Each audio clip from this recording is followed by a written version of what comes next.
सूरज की हल्की हल्की किरणें गांव सोनपुर के खेतों पर फैल चुकी थी। चारों तरफ हरियाली थी और हवा में उम्मीद की खुशबू। सोनपुर के लोग सीधे साधे और ईमानदार थे। मेहनत ही उनकी असली पहचान थी। इस बार फसल अच्छी हो जाए, बस भगवान से यही दुआ है।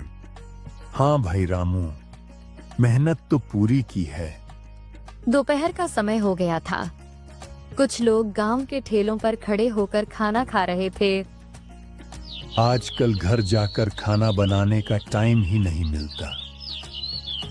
तभी गांव की सड़क पर एक ऑटो आकर रुकता है।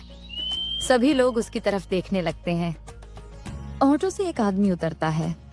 कंधे पर एक बैग, चेहरे पर थकान और आंखों में अजीब सा सूनापन। उस आदमी का नाम था राकेश। जी, क्या यहाँ रहने के लिए कोई जगह मिल जाएगी? कौन हो भाई और यहाँ किस काम से आए हो?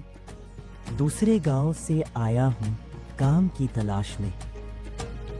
गंगाराम थोड़ी देर सोचता है और फिर राकेश से कहता है, मेरे साथ चलो, एक घर खाली है। दोनों एक घर के सामने आकर रुकते हैं। इस घर का किराया 1000 रुपये महीना होगा। ठीक है। गंगाराम राकेश को चाबियां देता है और वहां से चला जाता है। राकेश अकेले घर के अंदर आता है। कमरे में सन्नाटा पसरा हुआ है। राकेश बिस्तर पर लेट जाता है और छत को देखने लगता है। शाम ढलते ही राकेश बाजार की तरफ निकल पड़ता है। भीड़ भाड़ वाले बाजार में वो एक पुराना लेकिन मजबूत ठेला देखता है। ठेला ठीक है भैया, मेहनत से चलाओगे तो सालों साथ देगा। हाँ भैया, मेरे लिए ये बहुत काम का है।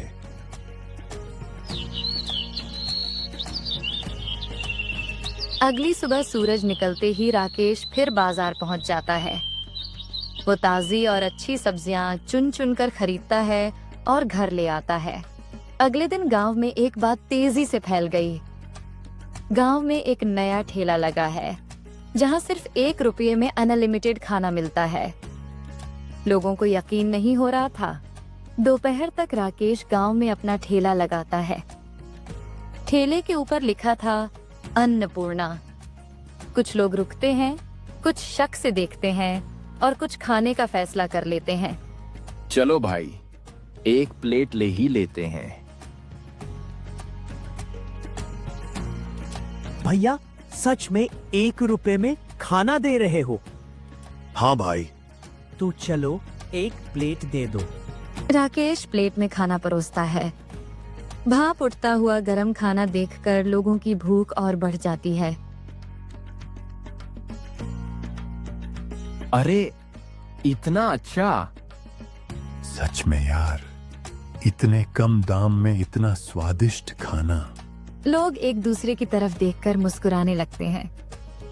खबर धीरे धीरे पूरे गांव में फैल जाती है और कुछ ही देर में ठेले के सामने भीड़ लग जाती है।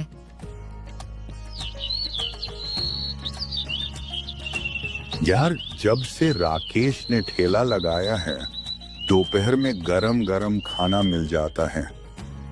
और पैसे भी ज्यादा नहीं लगते, पेट भरकर खाना हो जाता है। राकेश, इतने कम दाम में खाना कैसे बेच देते हो? कहीं कुछ गड़बड़ तो नहीं? नहीं भाई, कोई मिलावट नहीं है।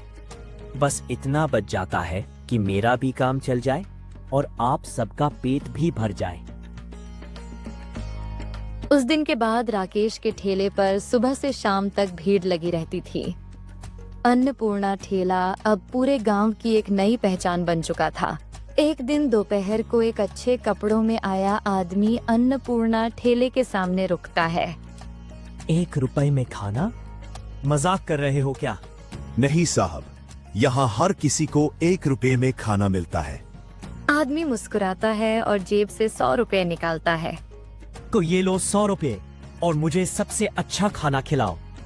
राकेश पैसे नहीं लेता। यहाँ दाम तय है साहब, 1 रुपया। आदमी कुछ देर राकेश को देखता है, फिर चुपचाप खाना खाता है। इतना स्वाद और इतनी ईमानदारी, आजकल कम देखने को मिलती है। खाना खाने के बाद वो आदमी वहां से मुस्कुराते हुए चला जाता है।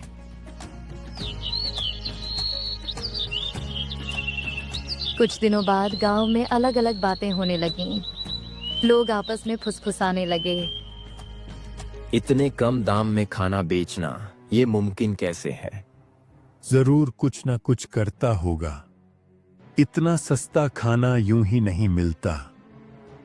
कोई ना कोई राज तो जरूर है। ये बातें धीरे धीरे पूरे गांव में फैलने लगी। तभी अचानक गांव की सड़क पर एक पुलिस की गाड़ी आकर रुकती है। लोग चौंक जाते हैं और सबकी नजर उसी तरफ चली जाती है। यहाँ कोई राकेश नाम का आदमी रहने आया है क्या? गांव वाले एक दूसरे की तरफ देखते हैं। थोड़ी देर सोचने के बाद उसके घर का पता बता देते हैं। पुलिस वाला बिना कुछ कहे वहां से चला जाता है, लेकिन गांव वालों के मन में और सवाल खड़े हो जाते हैं।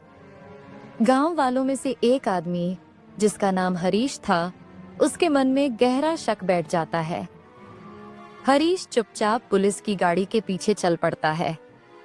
हरीश देखता है कि पुलिस वाले राकेश के घर के बाहर खड़े हैं। वे राकेश से कुछ बातें करते हैं। थोड़ी देर बाद पुलिस वाले वहां से चले जाते हैं। हरीश का शक और गहरा हो गया। वो राकेश के बारे में और पता करने लगता है। कुछ पूछताछ के बाद हरीश की मुलाकात एक आदमी से होती है जो राकेश को पहले से जानता था। राकेश कोई साधारण आदमी नहीं है। वो शहर से आया है। सब जानने के बाद हरीश बिना समय गंवाए सीधे गांव के मुखिया के घर पहुंचता है। मुखिया जी, मुखिया जी। मुखिया हरिप्रसाद बाहर आते हैं। क्या बात है हरीश, इतने परेशान क्यों हो? मुखिया जी, राकेश के बारे में जो मैंने सुना है वो आपको जानना जरूरी है। हरीश सारी बातें मुखिया को बता देता है। सब कुछ सुनने के बाद मुखिया कुछ देर चुप रहते हैं। अगले ही पल मुखिया गांव वालों के साथ राकेश के ठेले पर पहुंचते हैं। राकेश समझ जाता है कि अब सच्चाई छुप नहीं पाएगी। हाँ मुखिया जी, मैं शहर से हूँ। मेरे परिवार का वहाँ बड़ा बिजनेस है। गांव वाले एक दूसरे की तरफ देखने लगते हैं। मैं एक लड़की से प्यार करता था। उसका नाम अनीता था। वो इसी गांव की थी। राकेश की आंखें भर आती हैं। एक हादसे में वो मुझे हमेशा के लिए छोड़ गई। पूरा माहौल खामोश हो जाता है। अनीता का सपना था कि उसके गांव में कोई भी भूखा ना सोए। वो चाहती थी कि हर कोई सिर्फ 1 रुपए में पेट भर खाना खा सके। अन्नपूर्णा उसी सपने का नाम है। राकेश, अब से तुम अकेले नहीं हो। पूरा गांव तुम्हारे साथ है। उस दिन के बाद अन्नपूर्णा सिर्फ एक ठेला नहीं रहा, वो बन गया उम्मीद का सहारा। जो भी भूखा आता, वो 1 रुपये में पेट भर कर